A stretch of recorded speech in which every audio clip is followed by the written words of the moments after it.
Bem-Estar e Movimento. Apresentação: Márcio Atala.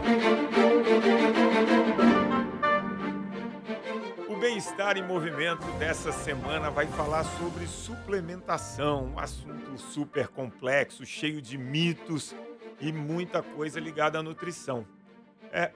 Para tocar num assunto tão polêmico, eu diria assim, com tantas promessas e poucas entregas, eu tinha que convidar a pessoa que eu mais respeito nesse assunto, meu professor na faculdade, meu professor na pós-graduação de nutrição, meu amigo Lancha Júnior.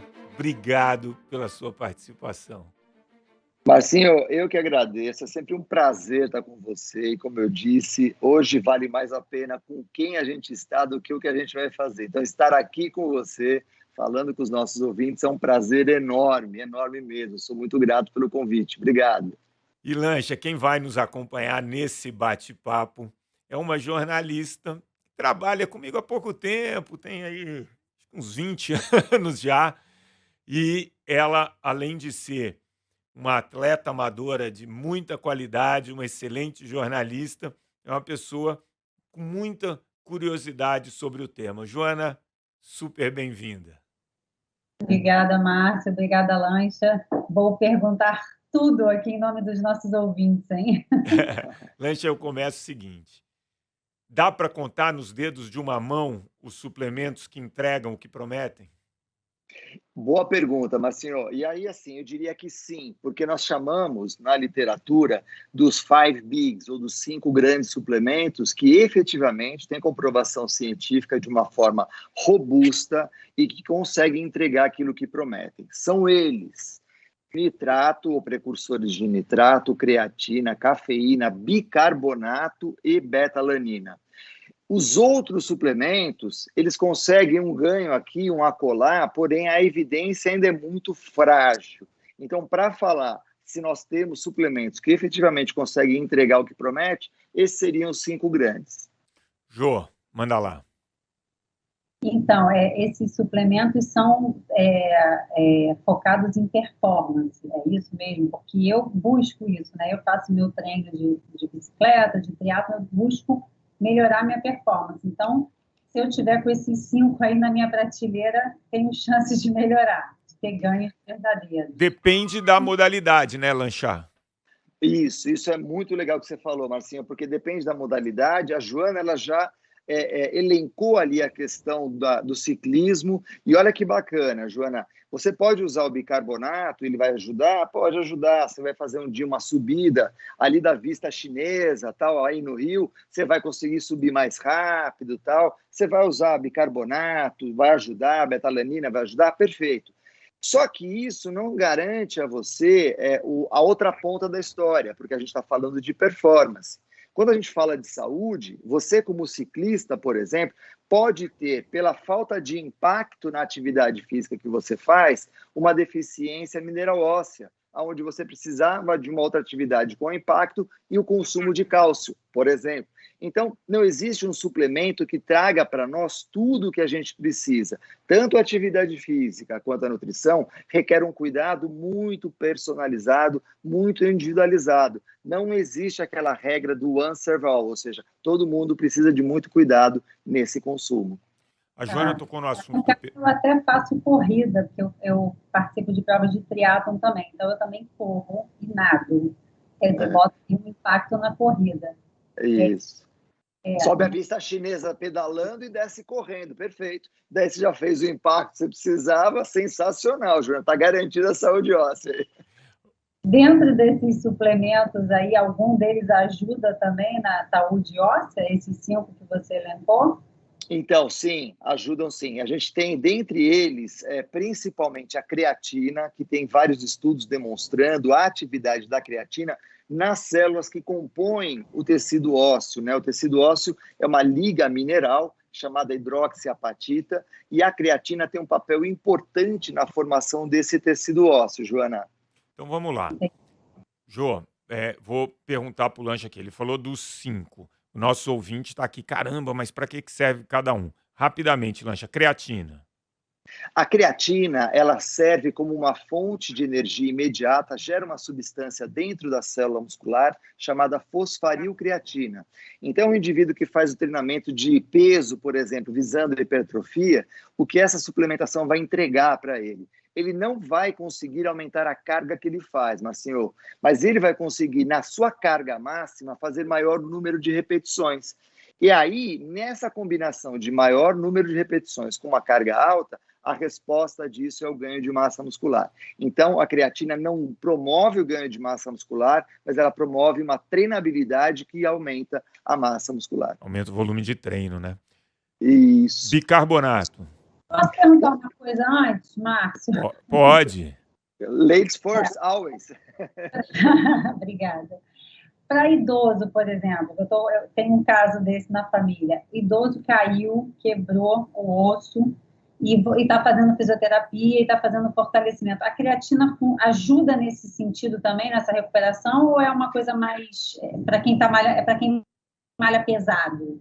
Não, ajuda também, Joana. Tem trabalhos mostrando isso, esse efeito positivo da creatina, principalmente no idoso. Muitas vezes o idoso, ele quebra o osso e cai, nem sempre ele cai e quebra. Muitas vezes a queda é decorrente da fratura, isso já é um sinal da perda dessa densidade mineral óssea, e a creatina pode ajudar sim. Tem vários trabalhos mostrando isso e faz com que ele volte o mais rápido possível para o treino, para a atividade física, e o aliado do osso é o exercício. Se ele tiver com exercício, ele está com um grande aliado de mais baixo custo que existe. Vamos lá, betalanina. Betalanina, ela é o precursor de uma substância chamada carnosina. Deixa eu explicar melhor. O pessoal começou a olhar para as baleias jubates, e lá no Rio de Janeiro tem bastante, o pessoal vê de vez em quando a baleia jubate aparecendo. Ela mergulha, Marcinho, e fica 16 minutos embaixo d'água. E eles falam, por que essa baleia consegue ficar tanto tempo embaixo d'água, né? E aí eles foram investigar e viram que na baleia tinha uma substância chamada carnosina. O que é essa carnosina? É uma ligação de betalanina com um aminoácido que a gente consome na alimentação chamado histidina. Essa carnosina, ela impede que o nosso músculo entre em acidose. Então, toda vez que a gente vai fazer aquela corrida de 800 metros, por exemplo, que a gente tem aquela dor muscular, aquela fadiga, ela faz com que essa fadiga aconteça mais lá na frente. Então, ela permite que o nosso músculo trabalhe numa intensidade mais alta por um período mais prolongado. Ela atua como um tampão intramuscular, Marcinho. Tá. Aí a gente tem o bicarbonato. Isso.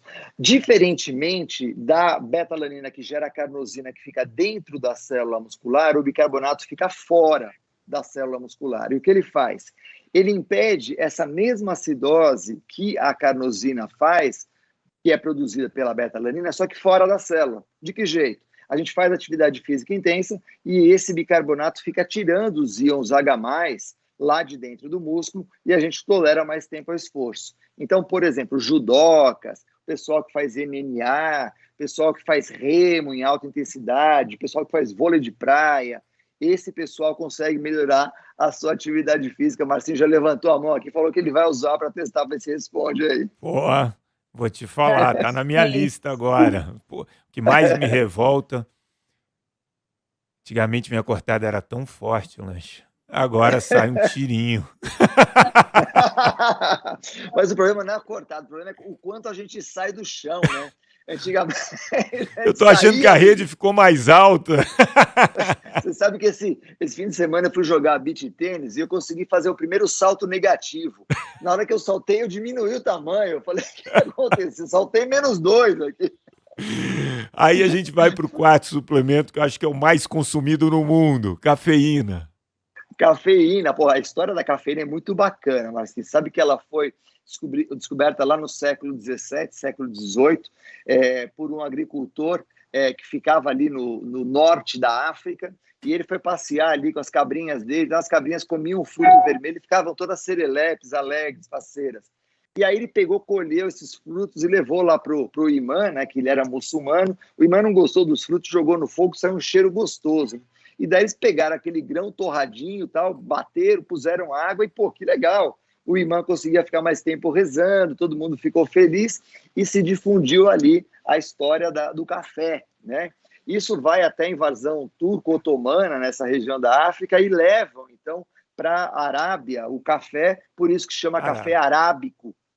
A origem do café arábico é esse, porque o pessoal invadiu ali a África e levou para a Arábia. Se deu super bem o café lá pelo solo. Só foi o Papa Jorge VIII que experimentou o café e achou demais, e aí os cristãos começaram a consumir. Além disso, tem outra história do café que é muito legal, que o Goethe, que todo mundo conhece, né, que parece nome de escola de alemão, mas não era, um pensador alemão, né? O Goethe adorava o café e ele leva para um cientista alemão, colega dele, e lá é isolado no século XVIII, a cafeína. E a cafeína, ela tem um papel interessante que é assim, todo mundo já tomou cafeína para estudar, né? Por quê? Ela age numa região do sistema nervoso central, aumentando o nosso tempo de alerta. E esse aumento do tempo de alerta também é aquilo que inibe a sensação de fadiga. Então, a gente consegue fazer mais tempo de esforço sem sentir a fadiga. Por isso que as cabrinhas lá do Khalid ficavam andando mais alegres depois que elas comiam os grãozinhos de café, né? E para o músculo também tem um papel importante sobre o metabolismo do cálcio. Então, a cafeína ela age em vários aspectos da atividade física, Marcinho. E o quinto é o nitrato? E o quinto é o nitrato. O que o nitrato faz? O nitrato a gente consegue quando a gente consome, por exemplo, suco de beterraba. O suco de beterraba ele vai produzir na nossa boca, através de algumas bactérias, o nitrato, que é uma substância que provoca a vasodilatação. Então, a gente chama de fator de relaxamento do endotélio, é o nome técnico, que vai fazer o músculo receber um aporte circulatório maior e a nossa tolerância ao esforço físico prolongado, como gosta a Joana de fazer, de pedalar longo, fazer triatlon e tal, vai ajudar no desempenho dela. Só que tem um detalhe, Marcinho, essa beterraba não pode ser cozida, tem que ser crua, ela tem que passar pela boca, não pode ser em cápsula, e esse indivíduo vai então ter os benefícios ali do nitrato produzido pela beterraba. Muito bom. Já estou fazendo errado, então, porque eu estava cozinhando a beterraba e depois batendo no liquidificador. Você foi beneficiada pelo efeito placebo. Foi pega, não é placebo. Mas tudo bem, vamos lá. A Joana trouxe o lado da performance. A gente costuma acompanhar atletas de alto rendimento que têm um acompanhamento individualizado e, depois de toda uma alimentação muito regrada, de treino, ele tem colocado em alguns momentos dentro da estratégia por um profissional a suplementação. Só que aí, o que acontece? A gente tem um país de sedentários, né? A gente tem um país que as pessoas se matriculam na academia e 50% dessas pessoas, 3 meses depois, já abandonaram. Mas o fato é que assim que essa pessoa se matricula numa academia, ela vai numa body shop comprar whey protein, creatina, BCAA, enfim, uma série de coisas. Como que deveria ser esse movimento, essa jornada, né? Eu matriculei na academia, acertei a alimentação, porque isso me lembra uma palestra que eu dei e estava o Acelino Popó, o campeão mundial de boxe. Ele falou, gente, eu fui campeão mundial comendo arroz e feijão, tomando leite, aquele jeitão dele. Agora eu chego na academia, o cara faz um supino e bate a chequeira. Não estou entendendo nada, né? Como deveria ser esse caminho? Muito legal isso, Marcinho, porque assim, né, o cara ele faz mais exercício chacoalhando a shakeira do que fazendo bíceps na academia, né? Ele faz mais repetição com a shakeira do que com a barra de peso ali. E eu gosto de usar um exemplo que é assim, eu falo que suplemento nutricional é que nem uma obra de arte. Imagina que você está reformando uma casa, você sabe bem disso como é, né, Marcinho? Está reformando uma casa, e daí você passa numa galeria de arte, você compra um quadro bonito e pendura no meio da obra? Não, né? Então, o suplemento nutricional é igualzinho. Só dá para colocar o suplemento depois da obra pronta. Passa no nutricionista, arruma alimentação, depois que tiver tudo certo, aí você coloca o suplemento ali. Se o indivíduo vai lá, se matricula na academia e 3 meses depois ele parou de ir para a academia e comprou um monte de suplemento, ele gastou dinheiro 2 vezes. O primeiro na academia que ele não vai e o segundo no suplemento que não vai servir para absolutamente nada. Então, assim, faça um degrau por vez da subida da escada. O primeiro dele, regularize o treino, regularize a alimentação, tá tudo certo, precisa da cereja no bolo para ele ficar legal, aí o suplemento entra, né? E entra de uma forma específica. Jô. Perguntar? Porque a gente escuta muito falar dos aminoácidos, né? Todo mundo que pedala, que corre, faz triatlon, toma os aminoácidos, BCAA, e eu não ouvi você falar nadinha deles. Então, esquece esse pessoal. Que maldade! Não falamos do BCAA, eu vou contar a história dele rapidinho. O BCAA ele começa a ser estudado nos anos 80, Joana. A ideia de um pesquisador inglês chamado Eric Nilsholm é que eles poderiam atuar no mecanismo de fadiga central e fazer um retardo dessa fadiga e a gente conseguir correr mais longe, nadar mais longe, pedalar mais longe. Só que os estudos vieram e comprovaram que não tinha nenhuma relação com a fadiga central. Dentre os 3 aminoácidos de cadeia ramificada, isoleucina, leucina e valina, hoje ganha destaque a leucina, que em alguns casos específicos, como por exemplo na sarcopenia, na caquexia, no sepsis, que são estados já de doença, de pessoas debilitadas, esses aminoácidos podem servir como suplementos e preservar ou diminuir a perda de massa muscular. Porém, no caso do atleta, da pessoa ativa, o estímulo da contração muscular é muito mais potente do que a leucina, e a via é a mesma. Como é a mesma via, ela é uma via competitiva, quem ganha é o treino e não a leucina. Então, ele serve hoje para pessoas que não são ativas e que estão em estado de perda de massa muscular por alguma enfermidade, aí sim ele pode desacelerar esse processo de perda. Olha, então para os idosos também é uma boa o BCAA. Isso, principalmente idosos acamados, pode ser uma boa estratégia para mitigar essa perda de massa muscular, Joana. Muito interessante. Lancha, e aí a gente vai entrar, a gente não tocou ainda no Whey Protein, por exemplo, né?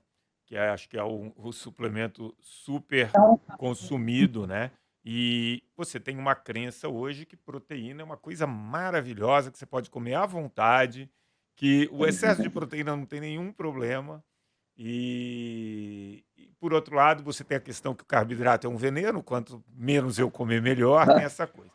Mas eu já passei por situações, e olha que eu sou um cara fisicamente ativo, tenho uma certa formação na área, e eventualmente entro numa dessas lojas para comprar um whey protein, que eu não tomo regularmente, né? Eu, com um certo conhecimento que eu tenho da área, eu sei que tem dias que meu consumo de proteína está um pouco abaixo, um pós-treino que eu sei que eu não vou comer ali, jantar, e, enfim, faço um uso muito pontual. E aí eu chego numa dessas lojas, vem um atendente fortão, dobro do meu tamanho, fácil, e começa a me dar uma aula, querendo me empurrar 60 suplementos, né? Se eu saio da loja incomodado, uma pessoa que entra, que está começando agora, acaba sendo catequizado, né? Acaba sendo convencido. Como a gente busca essa orientação? Como a gente faz a seleção daquele profissional que vai, enfim, cuidar, acertar e eventualmente suplementar? Legal, Marcinho, boa colocação. Bom, primeiro assim, para eu e você chegarmos numa loja de suplemento e o atendente ser o dobro do nosso tamanho, não precisa muito. Não. Então, nós dois estamos juntos, a gente vai chegar, os caras serão o dobro do nosso tamanho, isso é fato. Mas esse dado é um dado legal pelo seguinte, falando do whey protein, né? O que acontece com o whey protein? O whey protein, ele é uma fonte de proteína de altíssima qualidade.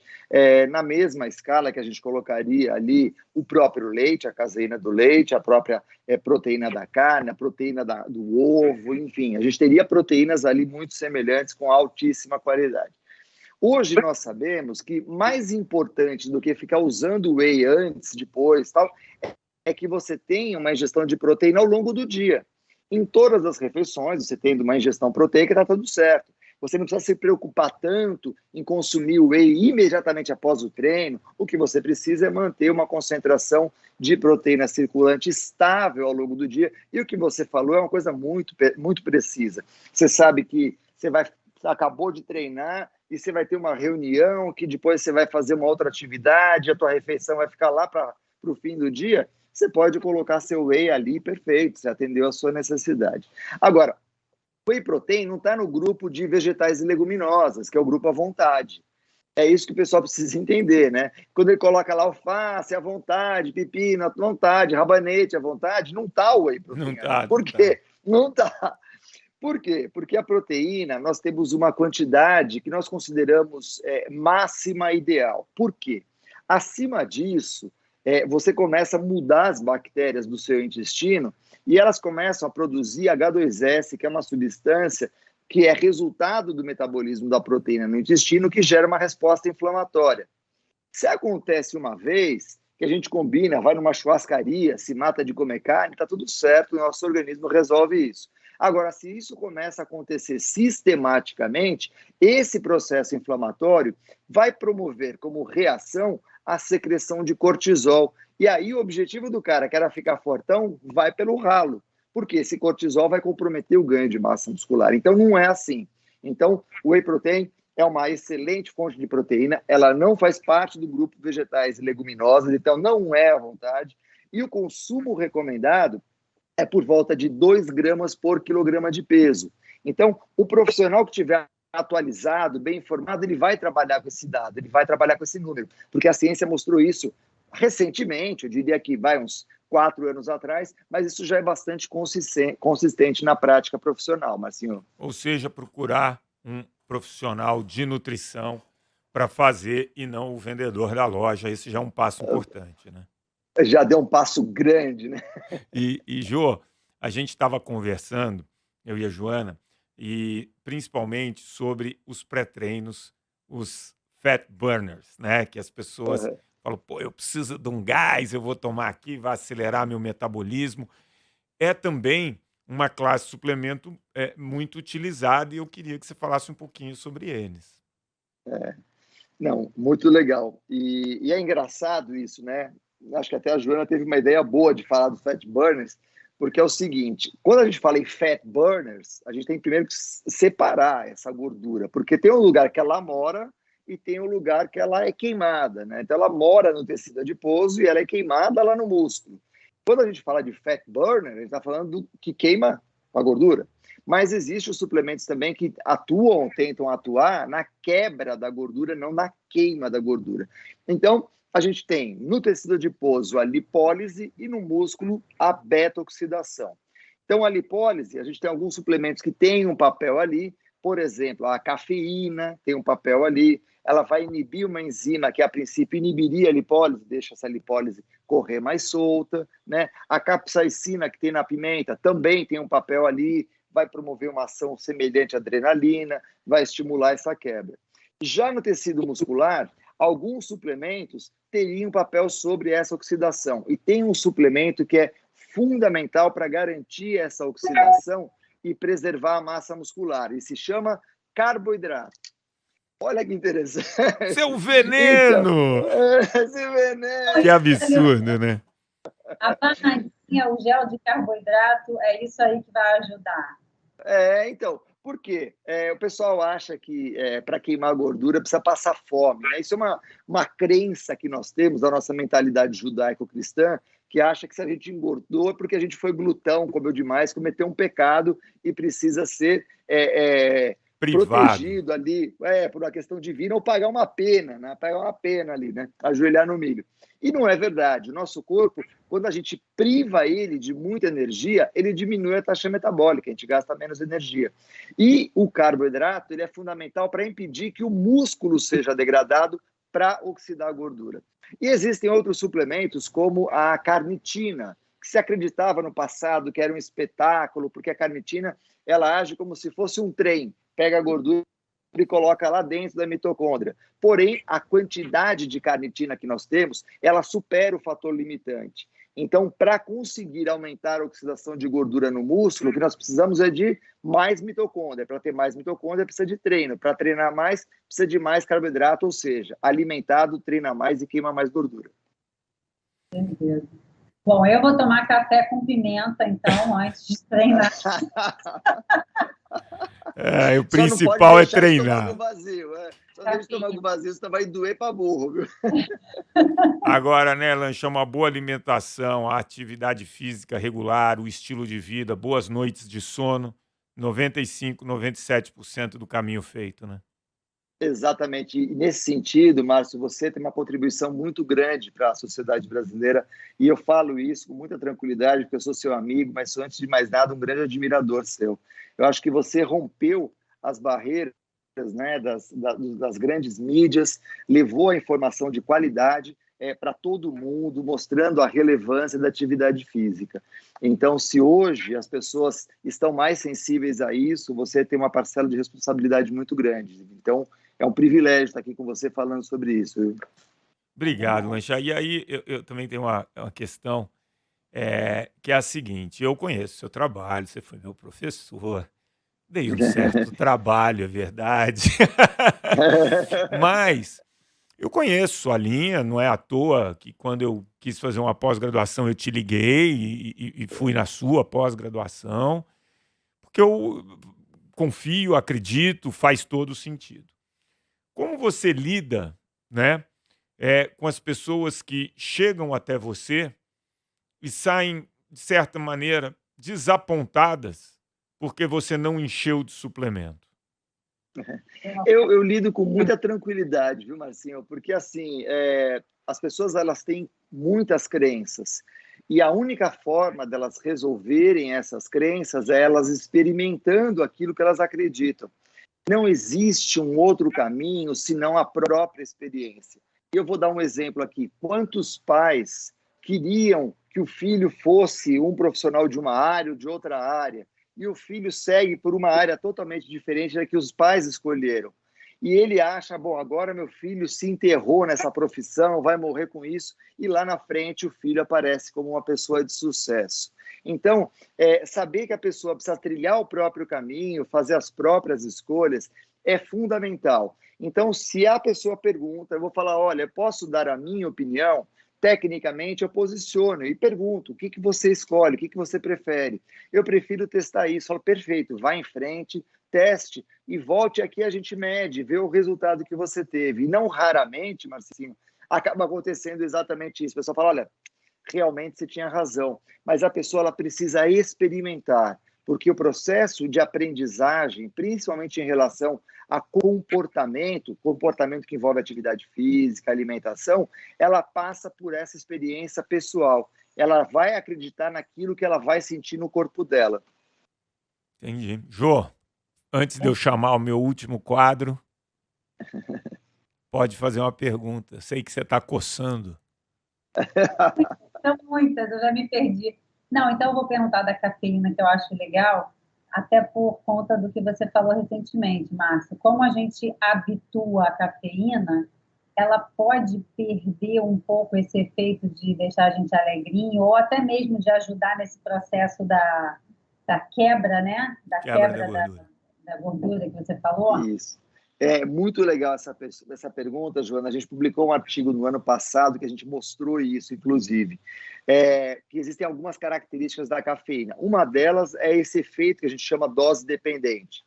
Alguns artigos no passado tentaram mostrar que não tinha isso, que o consumidor habitual de cafeína poderia suplementar com cafeína, que ele teria o efeito, porém hoje a gente tem convicção de que não, que você vai perdendo, você vai dessensibilizando a resposta à cafeína com o uso frequente. Obviamente que o consumo de cafeína no café varia bastante. Então, se você pegar na mesma loja de café e pedir todo o café o mesmo dia, ele vai variar de 200 a 500 miligramas por 500 ml de café. Então, varia demais a quantidade de cafeína pelo café que a gente toma comercialmente. Então, esse é o primeiro ponto. Então, cria, sim, a dependência. Nas mulheres, em particular, se essa mulher usa um contraceptivo oral, que tem ali a presença do hormônio sexual feminino, a meia-vida da cafeína se estende. Essa meia-vida é por volta de 4 horas, ela pode chegar para essa mulher a 6, 7 horas. Então, o efeito para a mesma pessoa, para a mesma mulher com contraceptivo oral, também vai fazer diferença. E tem as pessoas que são hipersensíveis, tem as pessoas que são responsivas, tem as pessoas que são muito responsivas e tem as pessoas que são extremamente responsivas. E dentro da mesma família podem existir esses 4 perfis. Então é uma coisa bem interessante, não dá para falar também que a cafeína, uma resposta é igual para todo mundo. Não, ela varia bastante de homem para mulher, hora do dia, tipo de atividade, se usa ou não hormônio, enfim, tem várias variações aí da cafeína, viu, Joana? Boa. A gente vai ter que voltar com o Lancha, também com a Joana, com outros assuntos, explorando outros temas. Felizmente, o nosso papo ele é restrito, meia horinha, e eu tenho que chamar o quadro que eu gosto aqui, que os ouvintes adoram. 3 dicas para levar para casa. Adorei! 3 dicas para levar para casa. Lancha, eu tô muito chique, eu tenho até vinheta.